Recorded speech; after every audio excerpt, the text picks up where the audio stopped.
Hola, muchas gracias. Muchas gracias por tomarte el tiempo de conectarte con nosotros y tomar estos minutos para estudiar la palabra de Dios. Hoy vamos a darle continuidad al tema que iniciamos en la transmisión anterior, que estamos llamando ¿Por qué es tan grave pecar? Y estamos acercándonos a las Escrituras, o ese es nuestro propósito, acercarnos a las Escrituras para comprender qué dice la Biblia, qué habla la Biblia sobre el pecado, cómo define la Biblia el pecado, y que no tengamos de ninguna forma, no tengamos enojo cuando se habla del pecado. Yo creo que muchos de nosotros hemos llegado a estar en situaciones, yo mismo por supuesto, en las que ha sido muy doloroso darse cuenta de cómo se equivoca uno, de cómo falla uno, y entonces, así como es muy doloroso darse cuenta de eso, es también impresionante encontrarse con la bondad de Dios, que nos llama al arrepentimiento y que nos permite volver nuestro corazón.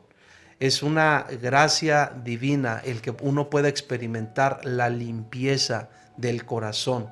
Y es un milagro cómo Dios puede limpiar nuestro ser de todas esas culpas que a veces son generadas por el pecado en nuestra vida. Así que en esta hora oro a Dios, que Dios nos bendiga, que Dios toque nuestro corazón, que Dios nos permita venir a la palabra de Dios con limpieza de corazón, que Él nos permita recibir su palabra con amor, con fe, y que Él nos dé la oportunidad de poder ordenarnos en todos los sentidos. En el nombre de Jesús, en el nombre de Jesús. Amén. Hoy vamos a iniciar, después de esta breve introducción, hoy vamos a iniciar definiendo lo que es el pecado, o viendo cómo la Biblia define el pecado. Hay varias cosas que son muy interesantes encontrar en las Escrituras que definen lo que es el pecado. La palabra griega que se usa para pecado es la palabra hamartía o amartía. Y esta palabra es muy interesante en el idioma original, por supuesto. Esta palabra hamartía es tan común en el Nuevo Testamento que tan solo en las epístolas paulinas aparece aproximadamente unas 60 veces. Y es muy interesante su significado. Hay varias cosas que significa esta palabra en el original griego. Por ejemplo, la palabra hamartía significa básicamente dos cosas. Significa errar y significa, o errar el blanco, y significa hierro, básicamente.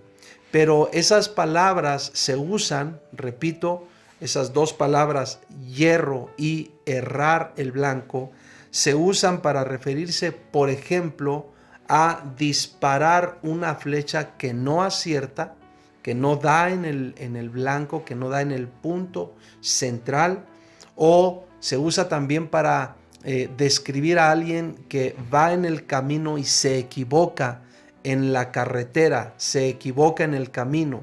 También se usa para referirse a aquellos que fallan en un plan, fallar un plan. Y también se usa para describir a aquellos que ven frustrado un propósito. Esas son cuatro ejemplos, digamos, en los que se aplica la palabra hierro o la palabra errar el blanco o la palabra hamartía. En el griego estos vocablos siempre están conectados con algún tipo de fallo negativo. Eso es lo interesante. Están conectados con algún tipo de fallo negativo. Pero cuando uno empieza a leer las escrituras, es impresionante porque, por ejemplo, en el Antiguo Testamento, esta palabra pecado describe algo más fuerte, porque no describe un acto definido de pecado, sino define el estado de pecado del cual salen, del cual dimanan, del cual se producen todas las acciones pecaminosas. Por eso, cuando una persona quiere realmente corregir su vida, una persona tiene que ir al origen de todas las cosas que le están causando esos hierros o esas equivocaciones. No nada más, como hemos escuchado seguramente muchas veces, no nada más tratar los síntomas, sino realmente ir al origen. Y aquí encontramos en las Escrituras en donde está el origen de todas las acciones pecaminosas. De hecho, cuando uno lee el libro de los Romanos, más bien dicho la epístola a los Romanos capítulo 7, uno puede ver cómo se define el pecado como algo casi personal. Eso es impresionante, cómo el apóstol Pablo habla del pecado como algo casi personal y maligno que tiene al hombre en sus garras. Miren, por favor, acompáñenme a leer Romanos capítulo 7, los versículos 7 al 25. Dice así la Escritura: ¿qué diremos pues? ¿La ley es pecado? En ninguna manera. Pero yo no conocí el pecado sino por la ley, porque tampoco conociera la codicia si la ley no dijera: no codiciarás. Noten por favor cómo dice: mas el pecado, tomando ocasión por el mandamiento, produjo en mí toda codicia, porque sin la ley el pecado está muerto.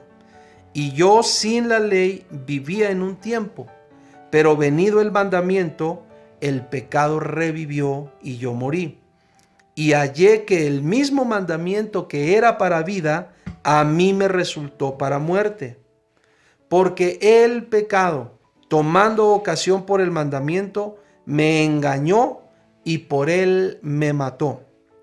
De manera que la ley a la verdad es santa, y el mandamiento santo, justo y bueno.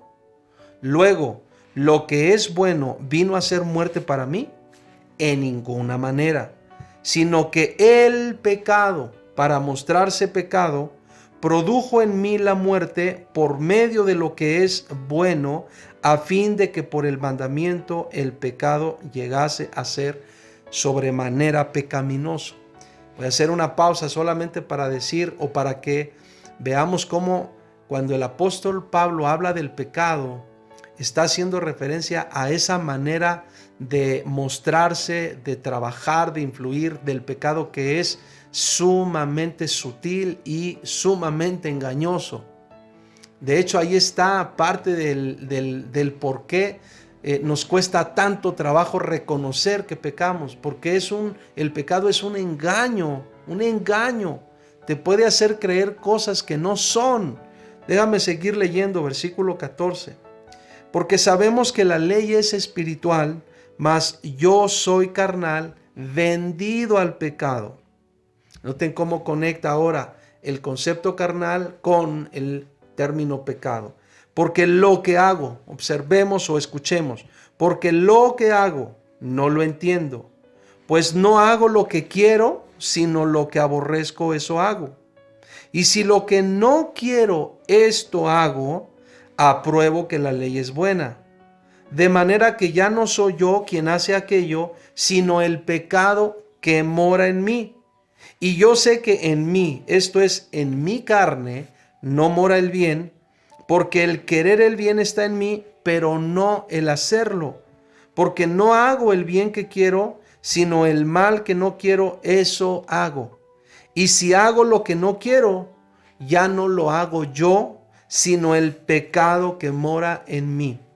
Así que, queriendo yo hacer el bien, hallo esta ley, que el mal está en mí. Porque según el hombre interior me deleito en la ley de Dios, pero veo otra ley en mis miembros que se rebela contra la ley de mi mente y que me lleva cautivo a la ley del pecado que está en mis miembros. Miserable de mí, ¿quién me librará de este cuerpo de muerte? Y entonces noten cómo el apóstol, cuando hace este planteamiento, ¿quién me librará? Cuando hace esta declaración, esta descripción del pecado como algo casi personal, que está ahí metido en las fibras del ser, cuando él plantea, ¿quién me librará de este pecado de muerte? El mismo apóstol escribe, gracias doy a Dios por Jesucristo, Señor nuestro. Así que yo mismo con la mente sirvo a la ley de Dios, mas con la carne a la ley del pecado. Entonces hay un problema, pero también hay salida a ese problema. Entonces cuando nosotros leemos este pasaje, y por supuesto otros más, hay dos cosas que debemos tener muy claras en cuanto al pecado. Número uno, la universalidad del pecado. El pecado es universal. La palabra pecado, hamartía, es universal. Permítanme leer 4 versículos. El primero, Romanos 3:23, que lo mencionamos en la transmisión anterior. Por cuanto todos pecaron y están destituidos de la gloria de Dios. Ahora acompáñame a Romanos 7:14. Porque sabemos que la ley es espiritual, mas yo soy carnal, vendido al pecado. Lo acabamos de leer. Acompáñame a Gálatas 3:22. Mas la escritura lo encerró todo bajo pecado, para que la promesa que es por la fe en Jesucristo fuese dada a los creyentes. Ahora acompáñame a 1 de Juan, capítulo 1, versículo 8. Ahí dice, si decimos que no tenemos pecado, nos engañamos a nosotros mismos y la verdad no está en nosotros. El pecado es universal. El pecado nos alcanzó a todos, absolutamente a todas las personas, a todas. Entonces, el pecado no es como una enfermedad que algunos contraen y otros no. No es algo que brota esporádicamente. Más bien es algo que envuelve a todo el ser humano y del cual se es culpable. El pecado es el estado o la condición universal del hombre que vive sin Dios. Cuando no tenemos a Dios en nuestro corazón, ese es el estado en el que un hombre vive, una persona vive. La segunda cosa que hay que tener muy clara, aparte de la universalidad del pecado, es el poder del pecado. ¿Por qué un poder? ¿Por qué darle esa atribución al pecado? ¿Por qué decir que el pecado tiene un poder? Bueno, muy sencillo, porque el pecado somete al hombre. Ya leímos hace un momento cómo a través del engaño y a través de la influencia puede someter al hombre. Amartía, esa palabra amartía tiene esa fuerza, digamos, esa definición de ser un poder que somete al hombre. Romanos 3:9 dice: ¿qué pues? ¿Somos nosotros mejores que ellos? En ninguna manera, pues ya hemos acusado a judíos y a gentiles que todos están bajo pecado, bajo pecado. Y la palabra que se usa aquí para decir bajo pecado es una palabra que describe el control, que describe el sometimiento que el pecado ejerce sobre el corazón del hombre. Esta frase, bajo pecado, también implica las ideas de ser dependiente del pecado, de estar en sujeción al pecado, de estar bajo el control del pecado, como un hijo menor a su padre o como un ejército a su comandante. Esas dos figuras, para que entendamos digamos como la intensidad, la fuerza del sometimiento que lleva a cabo el pecado en el corazón de cualquier persona. Acabamos de leer Gálatas 3:22, donde dice: mas la Escritura lo encerró todo.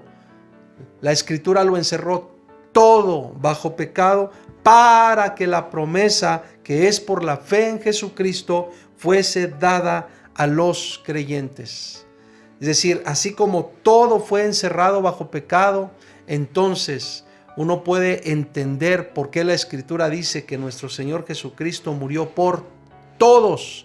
Así como todo y todos están encerrados bajo pecado, así dice la Escritura que Cristo murió por todos, para que la redención de Jesús, para que la gracia, el regalo de Jesús en la cruz nos libre completamente del sometimiento del pecado. Pero es importante que comprendamos entonces ambas cosas, la universalidad del pecado. Eso nos va a permitir entender que todos necesitamos a Dios.